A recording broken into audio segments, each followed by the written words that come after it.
الحمد للہ رب العالمین والصلاة والسلام علی سید الانبیاء والمرسلین اما بعد فاعوذ باللہ من الشیطان الرجیم بسم اللہ الرحمن الرحیم۔ سبق نمبر 29 تصوف احیاء العلوم ہم پڑھ رہے ہیں۔ اس میں آج آفت نمبر 9، کل 20 آفات ہیں تقریباً زبان کی آفات، یعنی زبان سے ہونے والے گناہ وغیرہ، غلط باتیں، مکروہات وغیرہ کا بیان چل رہا ہے۔ تو آج ہے گانا اور شاعری، سانگز اینڈ پوئٹری۔ اچھا، اس میں یہ بتاتے ہیں کہ ہم سما کے بیان میں ذکر کر چکے ہیں کہ کون سا گانا حرام ہے اور کون سا حلال ہے، لہذا ہم اسے دوبارہ ذکر نہیں کریں گے۔ جہاں تک شاعری کی بات ہے تو کلام اگر اچھا ہو تو اچھا ہے اور برا ہو تو برا ہے، البتہ عبادت وغیرہ چھوڑ کر اسی میں لگے رہنا قابل مذمت ہے۔ حضور نبی رحمت صلی اللہ تعالی علیہ وآلہ وسلم نے ارشاد فرمایا، تم میں سے کسی کے پیٹ کا پیپ سے بھر کر خراب ہو جانا اس سے بہتر ہے کہ وہ شیر سے بھرا ہوا ہو۔ حضرت سیدنا مسروق رحمۃ اللہ تعالی علیہ سے شعر کے ایک مصرعہ کے متعلق پوچھا گیا تو آپ نے اسے ناپسند کیا۔ آپ سے اس کی وجہ پوچھی گئی تو ارشاد فرمایا، مجھے یہ پسند نہیں ہے کہ میرے نامہ اعمال میں کوئی شعر پایا جائے۔ کسی بزرگ سے شعر کے بارے میں پوچھا گیا تو ارشاد فرمایا، اس کی جگہ اللہ عز و جل کا ذکر کیا کرو، کیونکہ اللہ عز و جل کا ذکر شعر سے بہتر ہے۔ خلاصہ یہ ہے کہ شعر کہنا اور اسے مرتب کرنا حرام نہیں ہے، جبکہ اس میں ناپسندیدہ کلام نہ ہو۔ چنانچہ بعض اشعار حکمت پر مبنی ہوتے ہیں۔ نور کے پیکر تمام نبیوں کے سرور صلی اللہ تعالی علیہ وآلہ وسلم نے ارشاد فرمایا، اِنَّ مِنَ الشِّعْرِ لَحِکْمَةً، بعض اشعار حکمت پر مبنی ہوتے ہیں۔ البتہ شعر سے مقصود تعریف، مذمت اور عشقیہ اوصاف کا ذکر ہوتا ہے تو اس میں کبھی جھوٹ بھی داخل ہو جاتا ہے۔ مدینہ کے تاجدار صلی اللہ تعالی علیہ وآلہ وسلم نے حضرت سیدنا حسان بن ثابت انصاری رضی اللہ تعالیٰ عنہ کو کفار کی حجو و مذمت میں اشعار کہنے کا حکم دیا۔ تعریف میں مبالغہ کرنا اگرچہ یہ جھوٹ ہے، لیکن حرام ہونے کے معاملے میں یہ جھوٹ سے منسلک نہیں ہوگا، جیسے کہ شاعر کا یہ کہنا۔ ترجمہ، اگر اس کے پاس روح کے علاوہ کچھ نہ ہوتا تو وہ اسے ہی لوٹا دیتا، تو مانگنے والے کو بھی اللہ سے ڈرنا چاہیے۔ اس شعر میں سخاوت کی انتہائی درجہ کو بیان کرنا مقصود ہے۔ تو شعر میں جس کی تعریف کی گئی ہے اگر وہ سخی نہیں ہے تو شاعر جھوٹا ہوگا، اور اگر وہ سخی ہے تو مبالغہ فن شعری سی ہے، اور اس سے مقصود یہ نہیں ہوتا کہ وہ اس صورت کو سچ سمجھتا ہے۔ حضور نبی کریم صلی اللہ علیہ وآلہ وسلم کے سامنے کئی اشعار پڑھے گئے، اگر تلاش کیا جائے تو اس میں بھی اس قسم کی باتیں ملیں گی، لیکن آپ نے اس سے منع نہیں فرمایا۔ نورانی پسینہ۔ ام المومنین حضرت سیدتنا عائشہ صدیقہ رضی اللہ تعالیٰ عنہ فرماتی ہے کہ میرے سرتاج صاحب معراج صلی اللہ تعالی علیہ وآلہ وسلم اپنا مبارک جوتا سی رہے تھے اور میں بیٹھی سوت کاٹ رہی تھی۔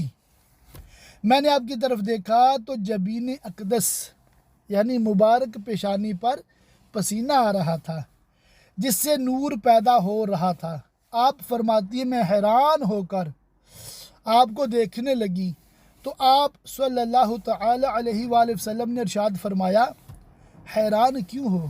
میں نے عرض کی، یا رسول اللہ صلی اللہ تعالی علیہ وآلہ وسلم، میں نے آپ کو دیکھا تو آپ کی مبارک پیشانی پر پسینہ آ رہا ہے اور اس سے نور پیدا ہو رہا ہے۔ اگر ابو کبیر حضلی آپ کو اس حالت میں دیکھ لیتا تو اسے معلوم ہو جاتا کہ آپ اس کے شعر کے زیادہ مصداق ہیں۔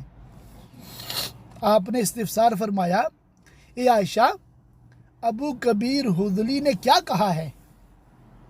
میں نے عرض کی اس نے یہ 2 شعر کہے ہیں۔ ترجمہ: وہ حیض کے آخری ایام میں کیے گئے جماع، دودھ پلانے والی کے فساد اور حالت حمل کے دودھ پینے سے پیدا ہونے والی بیماری سے پاک ہے، اور جب تم اس کی پیشانی کی لکیروں کو دیکھو گے تو وہ چمکنے والے بادل کی طرح چمک رہی ہوں گی۔ فرماتی ہیں آپ صلی اللہ تعالی علیہ وآلہ وسلم نے اپنے دست مبارک میں موجود چیز کو رکھا، میرے طرف تشریف لائے اور میری آنکھوں کے درمیان بوسہ دے کر ارشاد فرمایا، جزاک اللہ خیرا یا عائشہ ما سررتی منی کا سروری من کی۔ اے عائشہ، اللہ تمہیں جزائے خیر عطا فرمائے، تم مجھ سے اتنی خوش نہیں ہوئی ہوگی جتنا میں تم سے خوش ہوا ہوں۔ اللہ اللہ، سبحان اللہ، ماشاء اللہ۔ شعر زبان پر چیونٹیوں کی طرح رینگتے ہیں۔ سرکار مدینہ قرار قلب و سینہ صلی اللہ تعالی علیہ وآلہ وسلم نے غزوہ حنین کے دن جب مال غنیمت تقسیم فرمایا تو حضرت عباس بن مرداس رضی اللہ تعالیٰ عنہ کو 4 اونٹنیاں دینے کا حکم فرمایا تو وہ اپنے شعار میں اس کا شکوہ کرتے ہوئے چلے گئے۔ ان کے شعار کی آخر میں یہ تھا، بدر اور حابس مارکہ میں مرداس سے فوقیت نہیں رکھتے، اور میں ان دونوں سے کسی طرح کم نہیں ہوں، اور جو آج پست ہوا وہ پھر بلند نہیں ہوگا۔ آپ صلی اللہ تعالیٰ علیہ وآلہ وسلم نے ارشاد فرمایا، ان کی زبان کو مجھ سے روک لو، یعنی انہیں خوش کر دو تاکہ یہ خاموش ہو جائیں۔ یہ سن کر امیر المومنین حضرت سیدنا ابوبکر صدیق رضی اللہ تعالیٰ عنہ ان کو لے گئے، حتیٰ کہ انہوں نے 100 اونٹ پسند کیے۔ پھر جب لوٹے تو لوگوں میں سب سے زیادہ خوش تھے۔ سرکار صلی اللہ علیہ وآلہ وسلم نے ان سے ارشاد فرمایا، کیا میرے بارے میں شعر کہتے ہو؟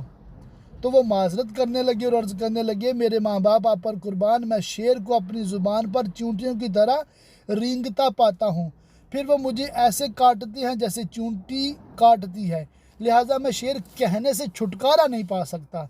تو آپ صلی اللہ علیہ وآلہ وسلم مسکرا دیے اور ارشاد فرمایا، عرب شعر کو نہیں چھوڑیں گے حتیٰ کہ اونٹ بل بلانا چھوڑ دے۔ اللہ اللہ، یہ آفت نمبر 9 میں نے ساری پڑھ کے سنائی ہے کیونکہ خود اس آفت میں مبتلا ہوں۔ اللہ اللہ، اشعار نا وہ حدیث پاک میں جیسے نا بعض اشعار میں بڑی حکمت ہوتی ہے نا، بڑی وہ ہوتی ہے، اور اس آخری حکایت میں بلکہ روایت میں تو عرب کی یہ مطلب ایک خوبی کہہ لیں نبی دو جہاں صلی اللہ علیہ وآلہ وسلم نے بیان فرمائی کہ وہ شعر کو بڑا پسند کرتے ہیں۔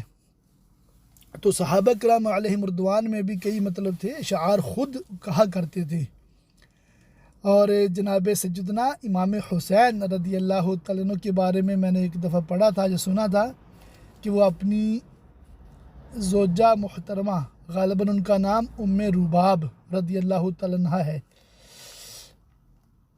جو شہزادی بھی تھیں اور ایران کے بادشاہ کی بیٹی تھی نا، آپ کو مطلب ملی تھی، تو وہ مطلب ان کے لیے سیدنا امام حسین رضی اللہ تعالیٰ عنہ اشعار لکھا کرتے تھے، یعنی کہ ان کی تعریف اور اس طرح مطلب ان کے بارے میں، ماشاء اللہ۔ تو جائز اشعار جائز ہیں، ہاں جو ناجائز ہیں وہ ناجائز ہیں، ٹھیک ہو گیا مسئلہ۔ تو گانا بھی چونکہ شعار ہی ہوتے ہیں، قوالی میں بھی اشعار ہی ہوتے ہیں، نعت میں بھی اشعار ہی ہوتے ہیں، حمد میں بھی اشعار ہی ہوتی ہیں، اور منقبت اور نظم میں بھی اشعار ہی ہوتے ہیں۔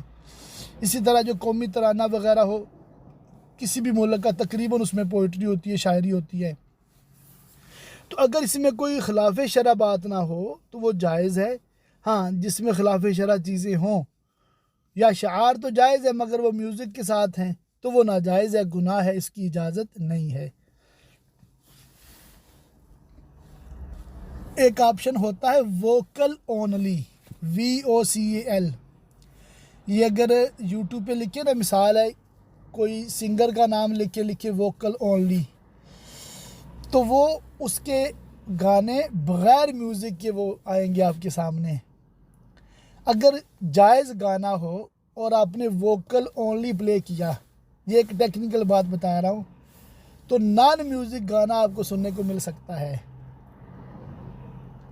تو جو بہت یعنی کہ ڈیسپریٹ ہوں نا شاعری سننے کے اور اس طرح کی چیز سننے کے، تو یوں اپنے ذوق کی تسکین ایک جائز طریقے سے کر سکتے ہیں۔ اللہ تعالی ہم سب کو ناجائز اور حرام سے بچائے، آمین۔ آفت نمبر 10، مزاح کرنا۔ یہ اپنی اصل کے اعتبار سے مذموم اور ممنوع ہے، البتہ اس کی تھوڑی مقدار ممنوع نہیں۔ تاجدار رسالت شہنشاہ نبوت صلی اللہ تعالی علیہ وآلہ وسلم نے ارشاد فرمایا، اپنے بھائی سے جھگڑا کرو نہ اس سے مزاح کرو، یعنی کہ نہ جھگڑا کرو نہ ہی مزاح کرو۔ کون سا مزاح ممنوع ہے؟ اگر کوئی کہے کہ ممارات یعنی جھگڑنے میں تو اظہار ثانی ہے، کیونکہ اس میں مومن بھائی اور دوست کو جٹلایا جاتا ہے یا اسے جاہل قرار دیا جاتا ہے، جبکہ مزاح تو خوش طبعی کا نام ہے، اس میں تو خوشی اور دل لگی پائی جاتی ہے، تو اسے ممنوع نہیں ہونا چاہیے۔ جواب، جاننا چاہیے کہ مزاح وہ ممنوع ہے جو حد سے زیادہ کیا جائے اور ہمیشہ اسی میں لگا رہا جائے، اور جہاں تک ہمیشہ مزاح کرتے رہنے کا تعلق ہے تو یہ کھیل کود اور دل لگی میں مشغول رہنا، اور کھیل کود اگرچہ مباح ہے مگر اس میں ہمیشگی اختیار کرنا قابل مذمت ہے۔ رہی مزاح کی زیادتی تو اس سے زیادہ ہنسی پیدا ہوتی ہے، اور زیادہ ہنسنے سے دل مردہ ہو جاتا ہے، بس اوقات دل میں بغض و عداوت پیدا ہو جاتا ہے اور ہیبت و وقار بھی ختم ہو جاتا ہے۔ تو جو مزاح ان امور سے خالی ہو وہ قابل مذمت نہیں ہے، جیسا کہ مروی ہے کہ نبی پاک صاحب الاولاق صلی اللہ تعالی علیہ وآلہ وسلم نے ارشاد فرمایا، بے شک میں مزاح کرتا ہوں لیکن میں حق کے سوا کچھ نہیں کہتا۔ لیکن یہ آپ ہی کی شان تھی کہ مزاح بھی فرماتے اور جھوٹ بھی نہ ہوتا، جبکہ دیگر لوگ جب مزاح شروع کرتے ہیں تو ان کا مقصد لوگوں کو ہنسانا ہوتا ہے، خواہ کیسے بھی ہو۔ حالانکہ نبی پاک صلی اللہ تعالی علیہ وآلہ وسلم کا ارشاد ہے، آدمی اپنے ہم نشینوں کو ہنسانے کے لیے کوئی بات کہتا ہے تو اس کے سبب نار جہنم میں ثریا یعنی ستارے کے فاصلے سے بھی دور جا گرتا ہے۔ اچھا، مزاح کے نقصان کے حوالے سے خود پڑھیے گا، ہنسنا غفلت کی علامت ہے، خود پڑھیے گا۔ طویل عرصے تک نہ ہنسنے والے بزرگان دین، کیا یہ خائفین کا فعل ہے؟ یہ بھی آپ نے پڑھنا ہے۔ روتے ہوئے جہنم میں داخلہ، مذموم اور محمود ہنسی، سرکش اونٹنی، بچوں سے مزاح نہ کرو، مزاح کینہ پیدا کرتا ہے، مزاح کو مزاح کہنے کی وجہ، مزاح کے جائز ہونے کی شرطیں، سرکار مدینہ صلی اللہ تعالی علیہ وآلہ وسلم کا مزاح۔ حضرت سیدنا ابو ہریرہ رضی اللہ تعالیٰ عنہ سے روایت ہے کہ صحابہ کرام رضوان اللہ تعالی علیہم اجمعین نے عرض کی، یا رسول اللہ صلی اللہ تعالی علیہ وآلہ وسلم، آپ ہم سے مزاح فرماتے ہیں۔ ارشاد فرمایا، میں اگرچہ تم سے مزاح کرتا ہوں لیکن حق بات کے سوا کچھ نہیں کہتا۔ حضرت سیدنا عطا بن ابی رباح رحمۃ اللہ تعالی علیہ بیان فرماتے ہیں، ایک شخص نے سیدنا عبداللہ بن عباس رضی اللہ تعالیٰ عنہما سے پوچھا کہ رسول اللہ صلی اللہ علیہ وآلہ وسلم مزاح فرماتے تھے؟ ارشاد فرمایا، ہاں۔ اس نے پوچھا، آپ کا مزاح کیسا ہوتا تھا؟ فرمایا، آپ کا مزاح اس طرح ہوتا تھا کہ ایک دن آپ نے ایک زوجہ مطہرہ کو ایک بڑا کپڑا عطا کیا اور ارشاد فرمایا، اسے پہن لو اور اللہ کا شکر ادا کرو اور اس کے دامن کو دلہن کے دامن کی طرح گھسیٹو۔ حضرت سیدنا انس رضی اللہ تعالیٰ عنہ فرماتے ہیں، حضور نبی اکرم لوگوں میں سب سے بڑھ کر اپنی ازواج کے ساتھ خوش طبع تھے۔ مروی ہے کہ آپ صلی اللہ تعالیٰ علیہ وآلہ وسلم بہت زیادہ تبسم فرماتے تھے۔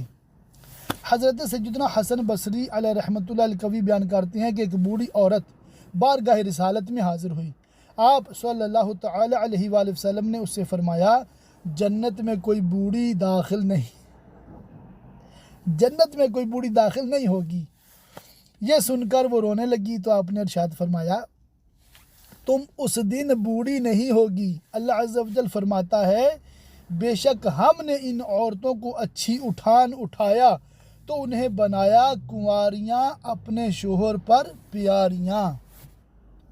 ایک اور روایت ہے، حضرت سیدنا زید بن اسلم علیہ رحمۃ اللہ اکرم بیان کرتے ہیں، حضرت سیدنا ام ایمن رضی اللہ تعالیٰ عنہ بارگاہ رسالت میں حاضر ہوئیں اور عرض کی کہ میرے خاوند آپ کو بلاتے ہیں۔ ارشاد فرمایا، کون؟ وہی جس کی آنکھ میں سفیدی ہے۔ انہوں نے عرض کی، اللہ کی قسم ان کی آنکھ میں کوئی سفیدی نہیں ہے۔ ارشاد فرمایا، ہاں اس کی آنکھ میں سفیدی ہے۔ انہوں نے عرض کیا، اللہ کی قسم ان کی آنکھ میں کوئی سفیدی نہیں ہے۔ ارشاد فرمایا، کوئی بھی ایسا نہیں ہے جس کی آنکھ میں سفیدی نہ ہو۔ اس سے آپ کی مراد وہ سفیدی ہے جو آنکھ کے سیاہ حلقے کو گھیرے ہوتی ہے۔ سبحان اللہ۔ مروی ہے کہ ایک عورت بارگاہ رسالت میں حاضر ہوئی، عرض کی، یا رسول اللہ مجھے سواری کے لیے اونٹ عطا فرمائیں۔ ارشاد فرمایا، ہم تمہیں اونٹ کے بچے پر سوار کریں گے۔ اس نے عرض کی، میں اس کا کیا کروں گی؟ وہ تو مجھے نہیں اٹھا سکے گا۔ تو آپ صلی اللہ تعالیٰ علیہ وآلہ وسلم نے ارشاد فرمایا، ہر اونٹ ہی کا تو بچہ ہوتا ہے۔ اللہ اللہ۔ اچھا جی، نغیر کا کیا حال ہے یہ تو آپ نے خود پڑھ لینا ہے۔ دوڑ کا مقابلہ بہت دلچسپ ہے، یہ آپ ضرور پڑھیے گا۔ تھوڑا سا کھانا چہرے پر مل دیا۔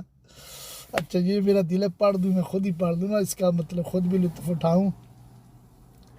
ام المومنین حضرت سیدتنا عائشہ صدیقہ رضی اللہ تعالیٰ عنہ بیان فرماتی ہیں، سرکار مدینہ صلی اللہ تعالیٰ علیہ وآلہ وسلم میرے ہاں تشریف فرما تھے اور حضرت سودا بنت زمعہ رضی اللہ تعالیٰ عنہ بھی موجود تھیں۔ میں خزیرہ آٹے اور گوشت سے تیار ایک قسم کا کھانا بنا کر لائی اور حضرت سودا رضی اللہ تعالیٰ عنہ سے کہا، کھائیں۔ انہوں نے کہا، مجھے یہ پسند نہیں ہے۔ میں نے کہا، بخدا کھاؤ ورنہ میں اسے تمہارے چہرے پہ مال دوں گی۔ انہوں نے کہا، میں اسے نہیں چکھوں گی۔ لہٰذا میں نے پلیٹ سے تھوڑا سا لے کر ان کے چہرے پر مل دیا۔ حضور صلی اللہ علیہ وآلہ وسلم ہمارے درمیان تشریف فرما تھے۔ آپ نے اپنے گھٹنوں کو نیچے کر لیا تاکہ وہ بھی مجھ سے بدلہ لے سکیں۔ چنانچہ انہوں نے بھی پلیٹ میں سے لیا اور میرے چہرے پہ مل دیا۔ یہ دیکھ کر آپ صلی اللہ تعالی علیہ وآلہ وسلم مسکرانے لگے۔ اللہ اللہ، اللہ اللہ، سرکار صلی اللہ علیہ وسلم مسکرا دیے۔ یہ آپ پڑھیے گا، بچے پر شفقت بھی پڑھیے گا۔ آنکھ کا درد اور کھجور کھانا، سرکش اونٹ، ایک انصاری اور محبت رسول، یہ محبت والا واقعہ آپ خود پڑھیے گا۔ آفت نمبر 11 ہے مذاق مسخری۔ یہ بھی حرام ہے، مذاق مسخری یہ بھی حرام ہے جبکہ اس سے تکلیف پہنچے، جیسا کہ اللہ عز و جل ارشاد فرماتا ہے۔ ترجمہ کنز الایمان، یہ پارہ 26 ہے، سورہ الحجرات نمبر 11 ہے، آیت نمبر 11 ہے شاید۔ اے ایمان والو، نہ مرد مردوں سے ہنسیں، عجب نہیں کہ وہ ان ہنسنے والوں سے بہتر ہوں، اور نہ عورتیں عورتوں سے، دور نہیں کہ وہ ان ہنسنے والیوں سے بہتر ہوں۔ مذاق کی تعریف۔ مذاق کا مطلب ہے دوسرے کو حقیر اور کمتر سمجھتے ہوئے اس کے عیوب و نقائص کو اس طور پر ذکر کرنا جس سے ہنسی آئے، اور یہ کبھی قول و فعل کی نقل اتارنے کے ذریعے ہوتا ہے اور کبھی اشارے کے ساتھ۔ جس کا مذاق اڑایا جا رہا ہے اگر وہ موجود ہو تو اسے غیبت کا نام تو نہیں دیں گے، لیکن اس میں غیبت کا معنی پایا جاتا ہے۔ ام المومنین حضرت سیدتنا عائشہ صدیقہ رضی اللہ تعالیٰ عنہ فرماتی ہیں، میں نے کسی کی نقل اتاری تو سرکار مدینہ صلی اللہ تعالی علیہ وآلہ وسلم نے مجھ سے ارشاد فرمایا، بخدا مجھے یہ پسند نہیں کہ میں کسی کی نقل اتاروں اور مجھے اس کے سبب کثیر دنیا مل جائے۔ ارشاد باری تعالی ہے، ہائے خرابی ہماری اس نوشتہ یعنی تحریر کو کیا ہوا، نہ اس نے کوئی چھوٹا گناہ چھوڑا نہ بڑا جسے گھیر نہ لیا ہو۔ حضرت سیدنا عبداللہ بن عباس رضی اللہ تعالیٰ عنہ اس آیت کی تفسیر میں فرماتے ہیں، یہاں چھوٹے گناہ سے مراد کسی مومن کے ساتھ مذاق کر کے مسکرانا ہے، اور بڑے گناہ سے مراد اس پر کہا لگانا ہے۔ یہ اس بات کی طرف اشارہ ہے کہ لوگوں پر ہنسنا گناہ میں داخل ہے۔ آگے ریح خارج ہونے پر ہنسنا، مذاق کرنے والے کا انجام جو مذاق کیے جانے سے خوش ہوتا ہو تو اس کے بارے میں پڑھ دیتا ہوں۔ مذاق صرف اس شخص کے حق میں حرام ہے جسے اس سے اذیت پہنچے، البتہ جو خود کو مذاق کا محل بنا لے اور اس بات سے خوش ہوتا ہو کہ اس سے مذاق کیا جائے تو اس سے مذاق کرنا مزاح یعنی خوش طبعی میں شمار ہوگا، اور کون سا مزاح مذموم اور کون سا قابل تعریف ہے اس کا بیان گزر چکا۔ لہٰذا مذاق حرام اس صورت میں ہوگا جب دوسرے کو حقیر سمجھتے ہوئے اس کا مذاق اڑایا جائے جس کے سبب اسے تکلیف ہو، کیونکہ ایسی صورت میں اس کی تحقیر و تذلیل لازم آتی ہے۔ مثلا کسی کے بے ترتیب کلام یا اس کے بے تکے افعال پر ہنسنا، کسی کی تحریر یا اس کے پیشے پر ہنسنا، یا کسی کی صورت اور خلقت پر ہنسنا جب وہ پستہ قد یا کسی عیب یعنی آنکھ کی کمزوری یا لنگڑا وغیرہ ہونے کے سبب ناقص ہو، تو ان تمام باتوں پر ہنسنا ممنوع مذاق میں داخل ہے۔ آفت نمبر 12 ہے راز فاش کرنا۔ اسے منع کیا گیا ہے کیونکہ اس میں ایذا رسانی اور اپنوں اور دوستوں کے حق کو معمولی سمجھنا ہے۔ گفتگو امانت ہے۔ محبوب رب داور شفیع روز محشر صلی اللہ تعالی علیہ وآلہ وسلم نے ارشاد فرمایا، جب کوئی شخص بات کر کے ادھر ادھر دیکھے تو وہ بات امانت ہے، یعنی وہ ادھر ادھر اسی لیے دیکھ رہا ہے نا بھی کسی کو پتہ نہ چل جائے، تو آپ کو سمجھ جانا چاہیے کہ اس کی بات آگے نہیں کرنی۔ آپ نے یہ بات ادھر ادھر دیکھنے کی قید کے بغیر مطلقاً بھی ارشاد فرمائی ہے۔ چنانچہ رسول اکرم شاہ بنی آدم صلی اللہ علیہ وآلہ وسلم نے ارشاد فرمایا، تمہاری باہمی گفتگو امانت ہے۔ حضرت سیدنا حسن بصری علیہ رحمۃ اللہ القوی فرماتے ہیں، تمہارا اپنے بھائی کے راز کو بیان کرنا بھی خیانت سی ہے۔ خطا کی غلامی سے آزاد کر دیا۔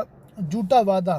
آفت نمبر 13، بے شک زبان وعدہ کرنے میں بہت زیادہ سبقت کرتی ہے، پھر بعض اوقات نفس اس کو پورا نہیں کر پاتا تو یوں وعدہ خلافی ہو جاتی ہے، اور یہ نفاق کی علامات میں سے ہے۔ اللہ عز و جل فرماتا ہے، اے ایمان والو اپنے قول یعنی عہد پورے کرو۔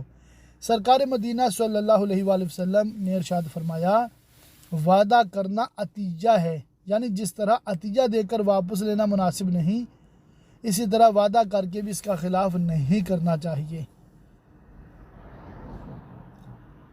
ایک اور حدیث پاک ہے، وعدہ قرض کی مثل ہے بلکہ اس سے بھی سخت تر ہے۔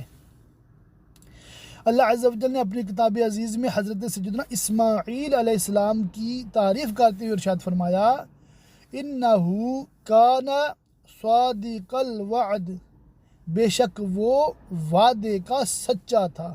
سبحان اللہ۔ منقول ہے سیدنا اسماعیل ذبیح اللہ علی نبینا و علیہ الصلوۃ والسلام نے کسی شخص سے ایک جگہ کا وعدہ فرمایا تو وہ شخص وہاں نہیں آیا بلکہ بھول گیا، تو آپ 22 دن تک اس جگہ پر اس کا انتظار میں ٹھہرے رہے۔ اللہ اللہ، بیٹی کا نکاح کر دیا، 3 دن تک انتظار کرتے رہے۔ منافق کی علامات، حدیث کا مصداق، یہ پڑھ دیتا ہوں۔ حدیث میں وعدہ خلافی کا مصداق وہ شخص ہے جس کا عزم یہ ہو کہ وہ وعدہ پورا نہیں کرے گا، یا وہ جو بغیر کسی عذر کے وعدہ پورا نہ کرے۔ یہ 2 باتیں ہیں، ایک تو وعدہ کرتے ہوئے نیت ہی نہیں ہے اس کی وعدہ پورا کرنے کی، یہ ہے وعدہ خلافی، دوسرا جو بغیر کسی عذر کے وعدہ نہیں پورا کر رہا، یہ بھی وعدہ خلافی ہے۔ رہا وہ شخص جس کا وعدہ پورا کرنے کا عزم ہو، پھر اسے کوئی ایسا عذر پیش آ جائے جو اسے وعدہ پورا کرنے سے روک دے، تو وہ منافق نہیں ہوگا، اگرچہ یہ بھی صورتاً نفاق ہے، جس سے ایسے ہی بچنا چاہیے جیسے حقیقی نفاق سے بچا جاتا ہے، اور معقول عذر کے بغیر خود کو معذور نہیں سمجھنا چاہیے۔ تو مختصر یہ ہے کہ اگر کسی کو واقعی بے حد کوئی مجبوری بن گئی ہے جس کی وجہ سے وہ وعدہ پورا نہیں کر سکا، ٹھیک ہے، مثلا کسی نے وعدہ کیا بھی میں شام 5 بجے آپ کو ملوں گا، اور شام 4 بجے اس کا مطلب ایکسیڈنٹ ہو گیا، یا کسی اور کا اس کی فیملی میں ایکسیڈنٹ ہو گیا، وہ ہاسپٹل جانا پڑ گیا، وہ 5 بجے نہیں پہنچ سکا وہاں پر، تو یہ ایک ایسی بات ہے کہ ہر ذی شعور سمجھتا ہے یار یہ تو ایمرجنسی بن گئی ہے، اس لیے وعدہ نہیں پورا کر سکا تو گناہ نہیں ہے، اور یہ وعدہ خلافی بھی نہیں آتا، جبکہ معقول عذر ہو ہر ذی شعور اس کو سمجھتا ہے، اور ہمیں بھی سمجھ لینا چاہیے، اور اگر کوئی وعدہ پورا نہیں کر سکا تو ہمیں بھی حسن ظن سے کام لینا چاہیے۔ ایفائے عہد کو صاحبزادی پر ترجیح دی، 80 بھیڑیں اور چرواہا، کیا آپ خود پڑھیے گا۔ اللہ تعالیٰ سے دعا ہے کہ اللہ تعالیٰ ہمیں علم دین سیکھنے، اس پہ عمل کرنے اور دوسروں تک پہنچانے کی توفیق مرحمت فرمائے، آمین بجاہ النبی الامین وصلی اللہ تعالی علیہ وآلہ وصحبہ وبارک وسلم۔